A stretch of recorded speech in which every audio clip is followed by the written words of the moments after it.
Dr. Yakup Sapari is the State Minister of Selangor, Malaysia. He is responsible for modernization of agriculture, taking care of natural resources, and develop entrepreneurship. He was in Istanbul, and we had the chance for an interview. Malaysia is one of the most developed countries. Yes. And although you achieved independence and unity in 1957, very close to 2011, how did you come to that success in a very short period of time? Okay. I think we have a few good policy after independence. Number one, we go for educations, where we give opportunity to all Malaysians to have the education system, and we gather all the best students in the hostel, in the school, so we have a special school program for good students. Number three, in 1970s or even late 80s, we start sending our students overseas to bring back the knowledge. We send our students to Europe, even to US or even Australia, and some other countries like Japan, Korea, and Germany, to bring back all knowledge from all over the world. For that, we share that knowledge to develop our country. So number one, we go for educations. Number two, we really focus on stability. As you know that Malaysia consists of three major races, different religions. The Malay are Muslim, the Indians are Hindus, and the Chinese, some of them are Christians, the Buddhists and Taoists. But our strategy is how to get these three races together in a unity. By having this unity, only you can develop the country. Then number three, we focus on the economics. So the governments, especially the former Prime Minister Dr. Mahathir, they really focus the economic. We call the investors from all over the world to come to Malaysia, to invest in Malaysia. So for that, number one, we give the employments to the Malaysians. Number two, we share the knowledge from all these companies. For that, the Malaysians are learning from them how to manage in the industry. So I saw these three strategies is very effective in speed up the economics, the education, and the growth of the Malaysia. And the poverty is widespread through all the Muslim world. As a state minister in Malaysia, what do you think the main reasons are for poverty in the Muslim world, and what needs to be done to overcome this poverty issue?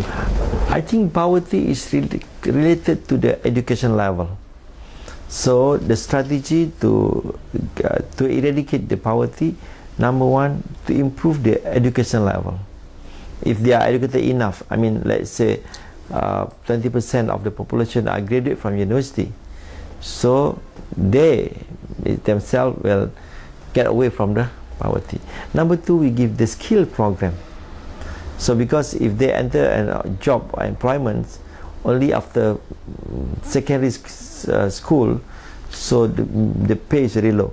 So number two, go for a skill program. For that, they have skill to live. Number three, we develop the agriculture area to let them, to help assist them to develop the modern agriculture. For that, they can get away from the poverty. Then of course, I promote entrepreneurships. This is one way for those who want to be better in life, they become an entrepreneur. So this is a strategy how we help the people to improve their living. And for those who are really poor, for those who are the elderly peoples, or they are the handicapped peoples, the government must assist them to give them funds, give them life, for that, to make sure they can live in a proper way. And another problem is in Islamic countries is the gap between rich and poor. There's a widespread injustice in distribution of income between the people. What is the reason for this injustice, and what can be made to expand wealth to all of the society? I went to some of these Islamic world, Islamic countries. I saw the gap between the rich and the poor very huge. So for that, and I'm in as government, so we have policy. Our policy called share the wealth of the state with the people. So we give the wealth to some of the wealth to the people in kinds, not in money, in kinds, like developing them, giving scholarship them, giving skill, improve their farming activities. So for that we can improve the way of life, how to improve their life, improve their income level. Number two, this country, the state must have a program to help the poor. I know some countries, they make these poor people as their deposit to survive in the politics, because the poor peoples are the most easy to convince. They are not educated, so they keep these poor peoples as a deposit to survive in the politics. I think it's not a good proper managing of the state. That number three, you must have, we call the program giving opportunity to all peoples to participate in the economics, and give them the employments, the job opportunity, to let them get a job. And because the employment, the poverty is quite related to unemployment. For that, the country must create employment for the peoples. Coming to the world politics, with the latest financial crisis, it has been clear that there is no longer only one superpower in the world, and there have been some revolutions and upheavals in some Islamic countries as well.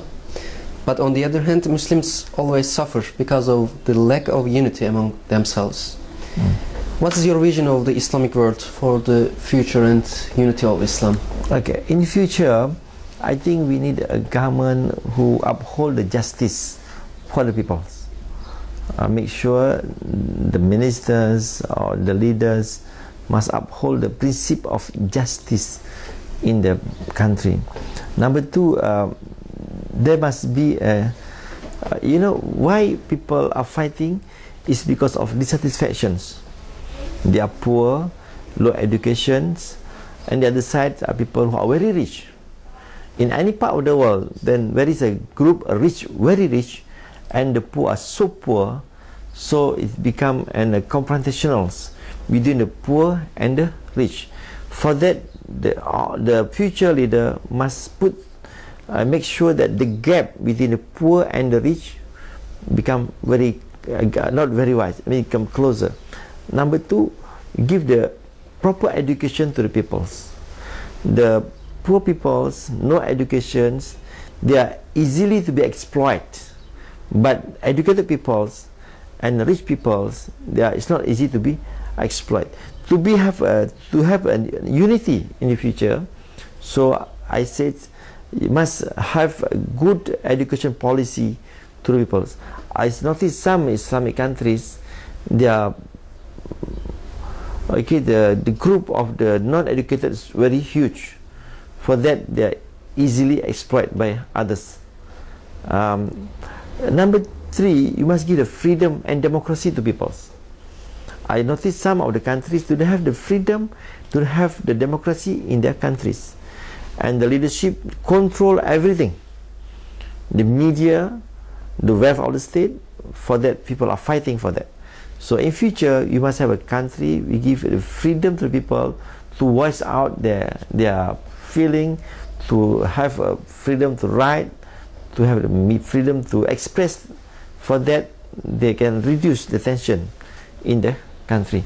So again, must have a good culture, the good culture, and the system, like the police, the judge, and even the army must have the professionalism in managing of the country.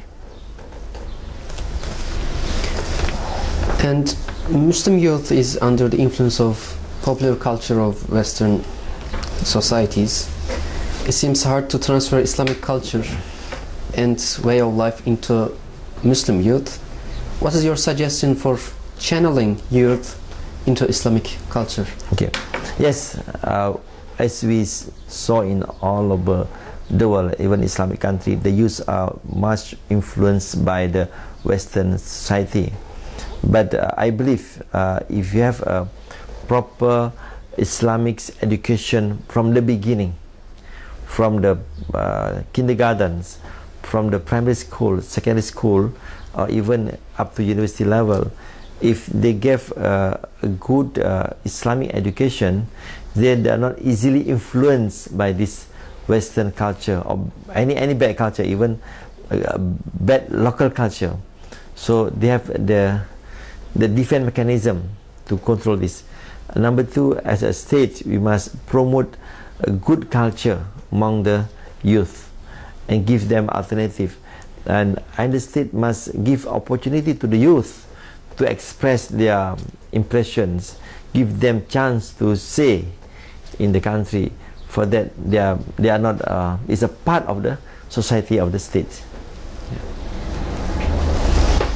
And finally, you have been here in Turkey for a couple of days. We would like to learn about your impressions of Turkey. Thank you very much. The moment this is the first time here, I'm in Istanbul, in Turkey. I'm meeting the Turkish people during my Hajj in Mecca and Medina, and I saw the Turkish very organized in their group of the Hajj in Mecca. And when I come here, I saw Turkey is an organized country.